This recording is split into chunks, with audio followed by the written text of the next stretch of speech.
Hi, I'm Loren Steffy, author of the new novel, The Big Empty, and I'm coming to you from my writing area here high in the hills outside of Wimberley, Texas.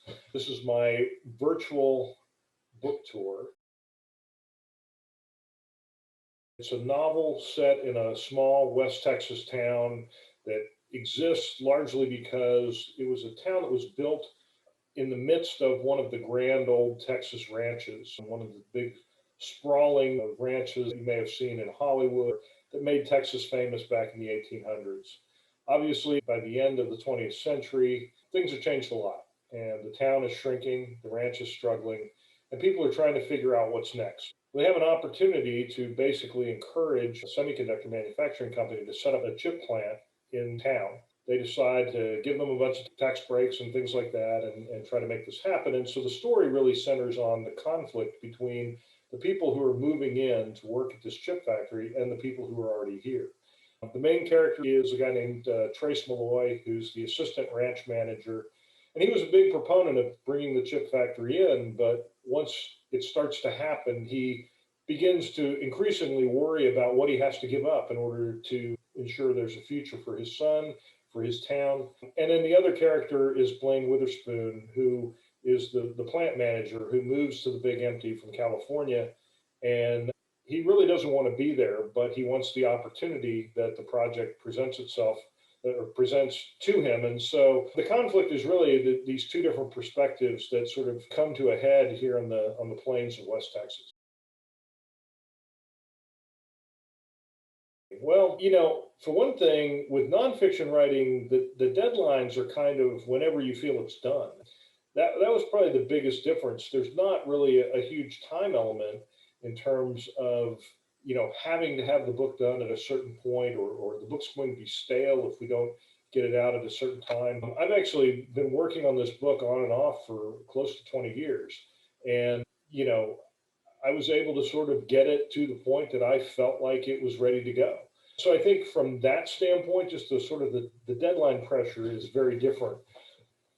But in addition to that, I think that when you're writing a nonfiction story, the plot is in many ways spelled out for you. All the elements are there. They've all been decided by reality, by the facts, the truth. And you have to build the story in a compelling way, but you're working with those pieces that are sort of presented to you by what actually happened. Whereas in fiction writing, you can kind of create those building blocks yourself. You create the people, you create their personalities, you create the settings, and you create the tension in the story. And so that may seem like it's easier or better or that it has a lot more flexibility, but as somebody who spent most of his career doing nonfiction writing, I actually found it a little intimidating because one of the things you worry about is this credible? Would people actually do this? Things that you don't have to worry about in nonfiction writing. I mean, no matter how crazy something is in nonfiction writing, if you can show that it actually happened, then it actually happened. And so I think it's a very different kind of writing, but at the same time, I also found it very enjoyable to do something completely different with my writing than what I do sort of day to day.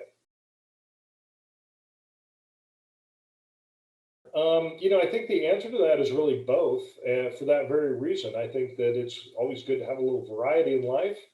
And, I like to kind of move back and forth between the two. As I say, this book kind of, hung around for about 20 years. And so I would sort of dabble in it and set it aside. And sometimes I put it in a drawer for years at a time without looking at it. But when I got back to it, I really did enjoy kind of the different type of writing that I was doing. It felt like stretching different muscles. So, nonfiction writing sort of feels like a nice old glove when I put it on. It feels very comfortable. It's what I'm used to doing. But fiction writing is very enjoyable as well, and it causes me to kind of stretch a little bit, and I think that's a good thing.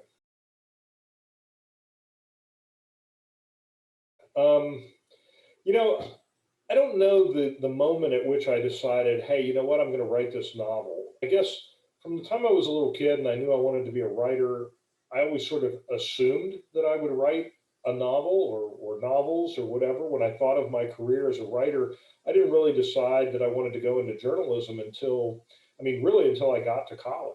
I think that it was something I always thought I would do. And as I sort of became a professional writer, it was something that I started to realize like, hey, I could do this. I mean, I have the fundamental capabilities of doing this.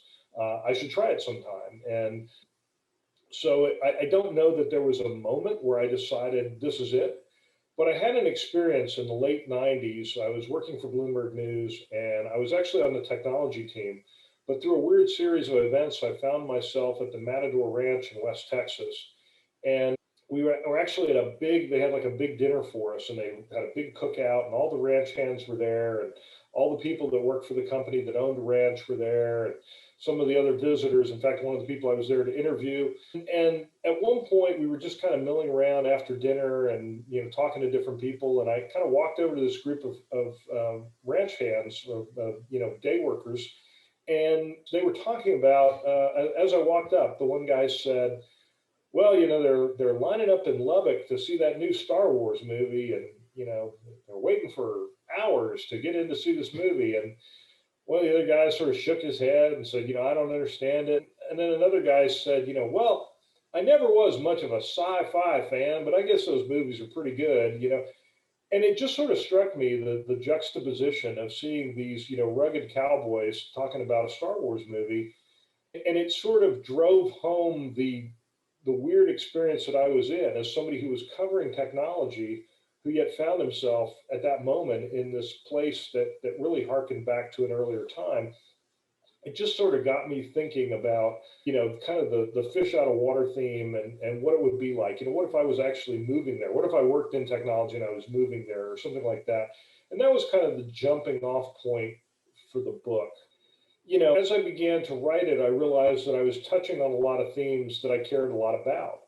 I was born in a small town, grew up in a small town. I have a great affinity for small towns, especially small towns in Texas. And I think they have a lot of personality, a lot of character, a lot of great stories. And much of that is being lost, quite frankly, because, kids are growing up, moving away, they're not coming back. I mean, that's been the story for many, many years now. But I wanted to kind of unpack that a bit and say, what if they had an opportunity to save themselves? What if they had an opportunity to bring this hot new industry to town and what opportunities that would create? How would people react to that? And I realized, that creates a problem because you have to give up a lot of things in order to get those kinds of rewards. And so, what would that look like? And the more I thought about it and kind of milled around these ideas of dying small towns, the booming tech market and things like that, and how they might interact, and of course, the culture clash that would result from that interaction. That was really kind of the jumping off point for the book. And it was something that I really had a lot of fun exploring. The challenge, of course, was to not make the characters caricatures, to not make them one dimensional. Well, the original reason for that was that I started writing it in the late 90s. And so that was what was going on at the time. And as I began to sort of update the piece and do some revisions and things like that, I started to think about, should I move it forward in time? And I realized that, when I wrote the book, I was covering the technology industry. I knew a lot about chip manufacturing and what the latest specs were for 300 millimeter wafers and things like that. I wasn't sure that I had that knowledge to move it forward.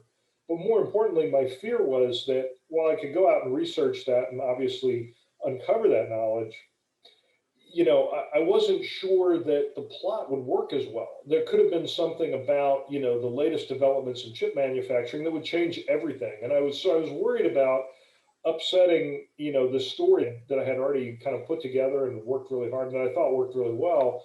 And so the more I thought about it, the more I liked the idea of it kind of being in the past. And of course, the longer this went on without me actually publishing the novel, the more it became sort of historical fiction, I guess you'd say, even though it's rather recent history. But as we got to the point, when my editor started working with me on it and we started getting the book ready to publish, she mentioned something that really kind of solidified it for me. And she said, 1999, the end of the 20th century was such an optimistic time leading up to a Y2K.